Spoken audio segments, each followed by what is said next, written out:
I didn't even think John McMullen, 97.3 ESPN.com, FanRag Sports. Johnny Mac, you interested in any WWE Battleground tickets? You know me. I'm a big wrestling guy. Yeah, man. I'm interested. All right. I got a pair for you. All right, buddy. You're in. We're not supposed to do that, but I'll take it. Ethics. Come on now. I got a pair for you. Yeah. No. These are separate. These tickets. No. These tickets are separate. We have the group that we're giving away. The WWE was nice enough to leave some tickets for me special, so I have extra ones that I am offering to you. Oh, that's nice. Well, you misunderstand what I was saying. I have no ethics anyway, so I don't have any problems breaking. I choose business ethics. That's correct. All right. We'll make that arrangement later. All right, let's get into some stuff here on the Sports Bash 97.3 ESPN, some NFL news and notes with John.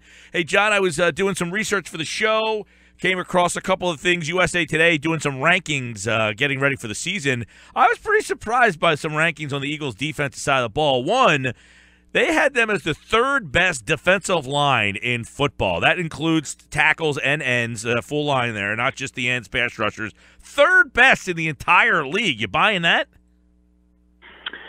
Yeah, I mean, I have them top 5 defensive line in the league. And again, you're talking starters. The starters are very good. We've mentioned 2 all-pro level players starting on the defensive line for the Philadelphia Eagles, Brandon Graham and Fletcher Cox. So again, if you look around the league, there's not a ton of teams that can match that kind of talent. And then you talk about Tim Jernigan, who I think fits Jim Schwartz's scheme a little bit better than Benny Logan did.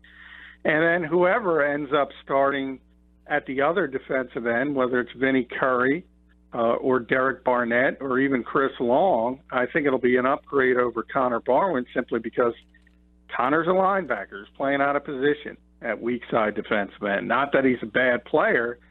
It was just sort of the square peg in the round hole. So I think overall it is, it's a top 5 defensive line in the NFL.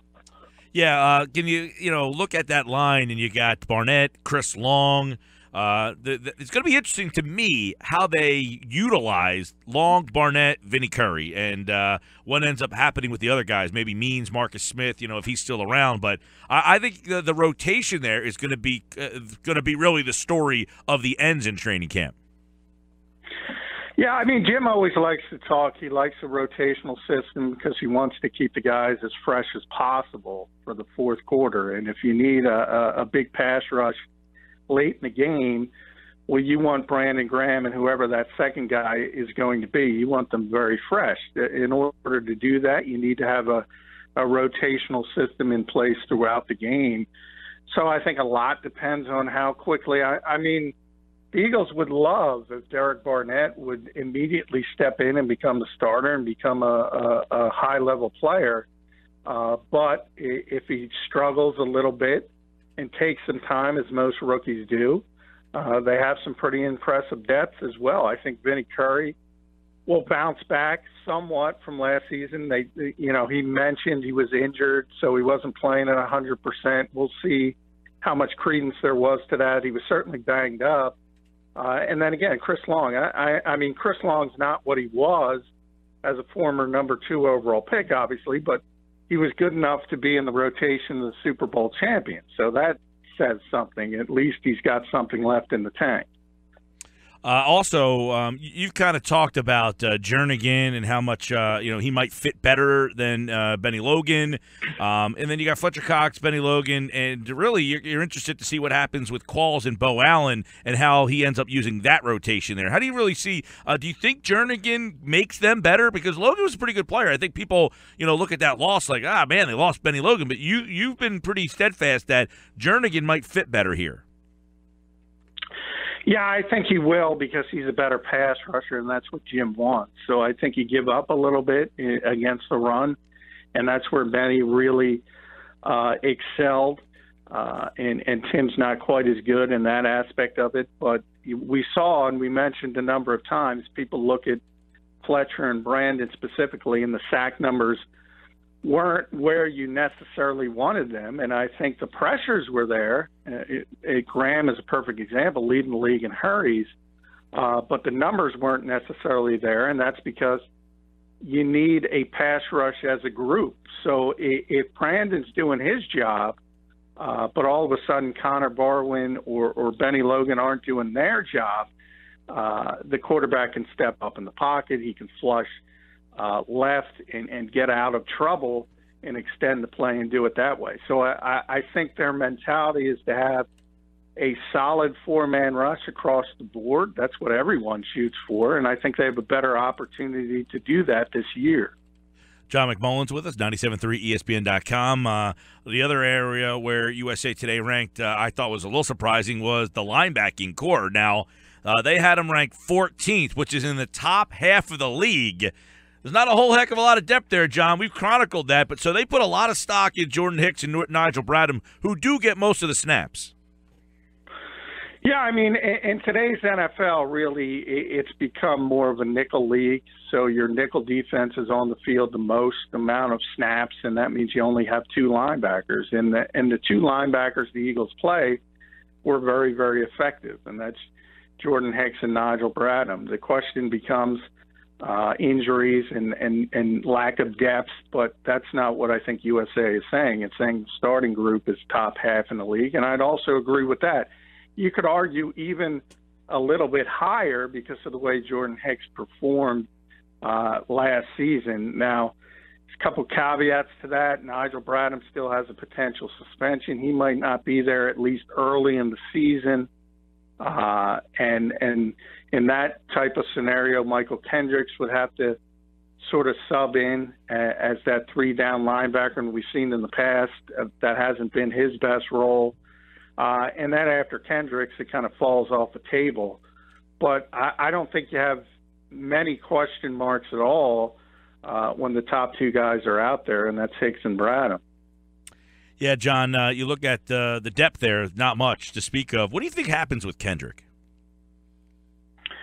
I think he's going to be here. I mean, you never say 100% because as we saw last year, trades can happen all the way up till basically the eve of the regular season. If injuries occur elsewhere in the league, you never know what happens with Kendricks. You never know what happens with Kelsey, even a Jordan Matthews I've mentioned in the past.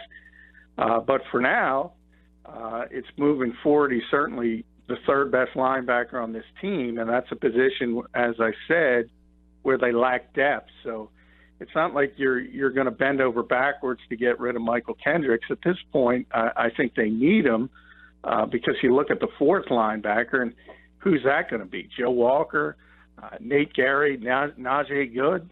So, I mean, that's not good. Yeah, real quick on that. Nate Gary, the convert, where they're trying to convert a guy into that position, too. But which of that group do you feel best about? Joe Walker, because I think he's a traditional linebacker, number one, so he understands how to play the position. He was going to make this team last year when he tore his ACL at the end of the preseason. So he was on a good trajectory, whereas if you look at Gary, as Pete mentioned, he's trying to make the transition with a safety at Nebraska.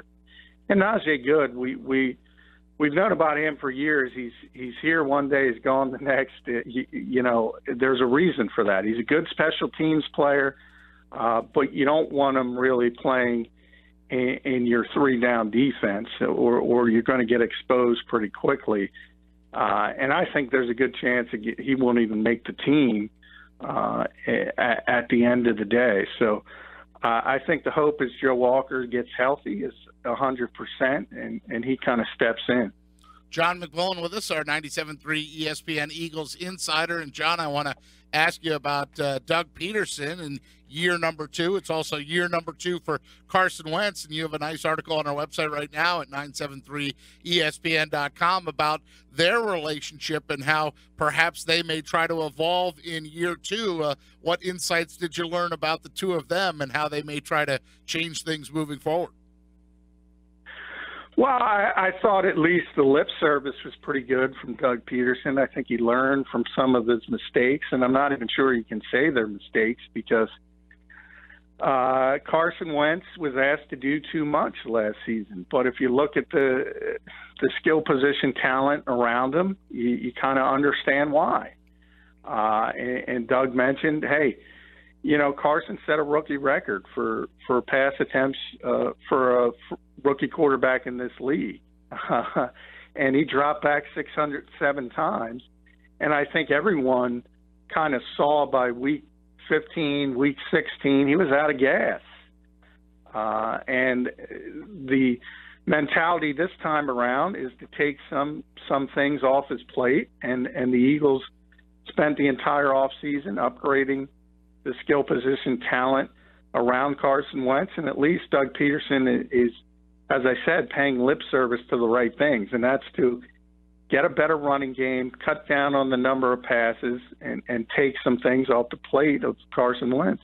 Are we too quick, John, to buy into the theory that because Doug Peterson was a quarterback himself, Frank Reich was a quarterback, DeFilippo was a quarterback, that there are enough tools then to help Carson Wentz grow? Is that too easy a box to just check off and go, well, all those guys are there, so he has to get better? If not, the fact that he went outside the organization to try and improve himself, and that sort of ruffled some feathers too. Is that evidence that there's not enough teaching around him, or what was your whole takeaway from that? No, I think that was complete fake news. I really do. The Eagles weren't upset. That has more to do with the current setup of the NFL. And I always say, if you're a good player in this league, you almost have to go outside the organization on your downtime. And Tom Brady works with the same people Carson Wentz works with to fix his mechanics. So, as I often say, if it's good enough for Tom Brady, it's good enough for Carson Wentz. But the Eagles have set up a nice little quarterback incubator for Carson Wentz, and it's a great system for him to learn and develop in the fact that they do have all those ex-quarterbacks. Whereas if you look at what Jared Goff stepped into last year, it was the exact opposite. It was a defensive-minded head coach. It was an offensive coordinator who came up as an offensive line coach. And his quarterback coach was Chris Wenke, who was a heck of a college player back in the day, but doesn't have a ton of experience at the NFL level as a coach. So he didn't have that system, and I think he kind of saw the difference. It's not a guarantee that Carson Wentz is going to end up being a superstar quarterback, but I think at least it's a good system. Given the tools that they've given him, not just at the receiver position, but also, like you hinted at, an addition of a running game or a guy like LeGarrette Blount, then do you think there are enough weapons there that we'll see leaps and bounds of improvement from Carson Wentz? I think we'll see significant improvement, and I think a lot of it does have to do with just the fact that he's playing with better players. I think in a lot of ways the production Carson Wentz was able to put up last year was pretty impressive, considering the fact that I think, and I've been on record saying, the Eagles had the worst receiving group in the NFL, and I don't think there's much argument to that. So that's going to be difficult for anybody to excel. And I think he did better than most people expected, at least if you were being honest and you added everything up and kind of said, all right, let's look at this. Let's be honest. He missed virtually the entire preseason. He was going to be the third-string quarterback until 8 days before the start of the regular season. I pegged him at 5 wins when they made the Sam Bradford trade. They ended up at 7, and I think the expectations got out of whack because of the quick start. But I think overall, if you're being honest, he was pretty impressive under some trying circumstances.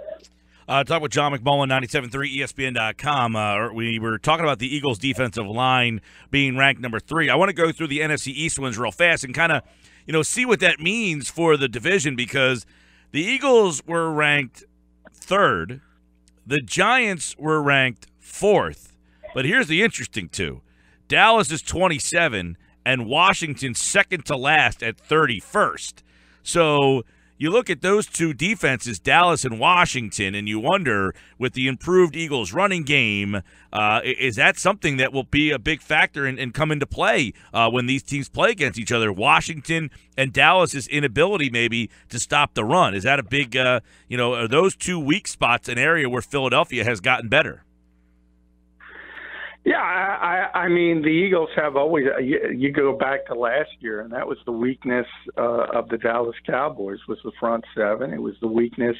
It's been the weakness in Washington for years, the pass rush, and nothing much has changed. I often say, I ask people a question to give me their defensive MVP on the Dallas Cowboys, and most people will default to Sean Lee or somebody of that nature. But the real answer is Rod Marinelli, and it has been that because the guy has been putting together, sums greater than the parts for years and years and years now. And you would think at some point that comes back to haunt the organization. But they have so much talent on the offensive side of the ball, they can overcome it.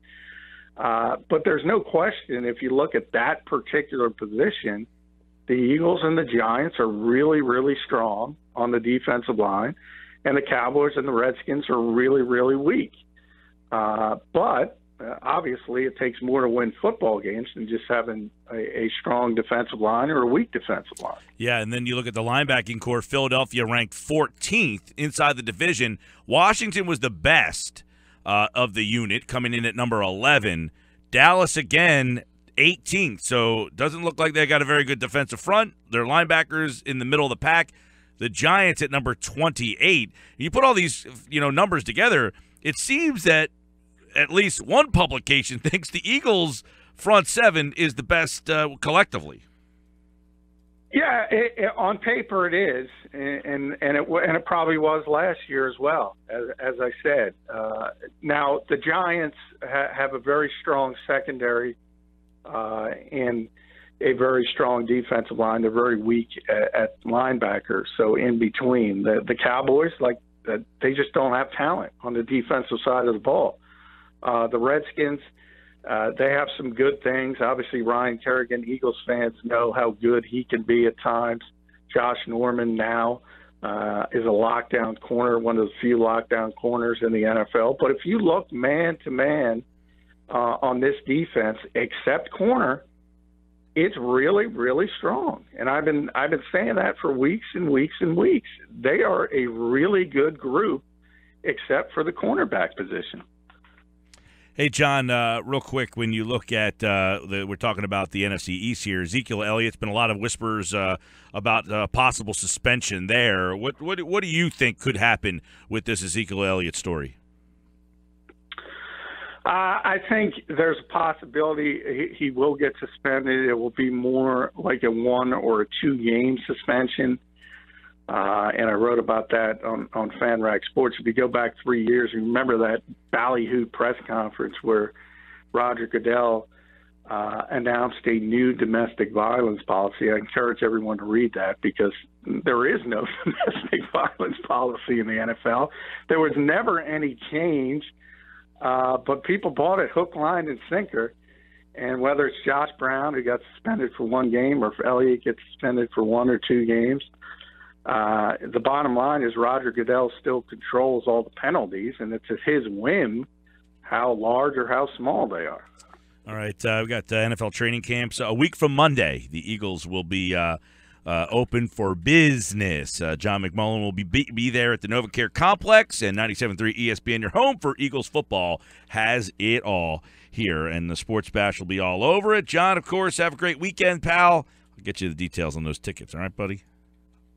All right, thanks, guys. Appreciate it.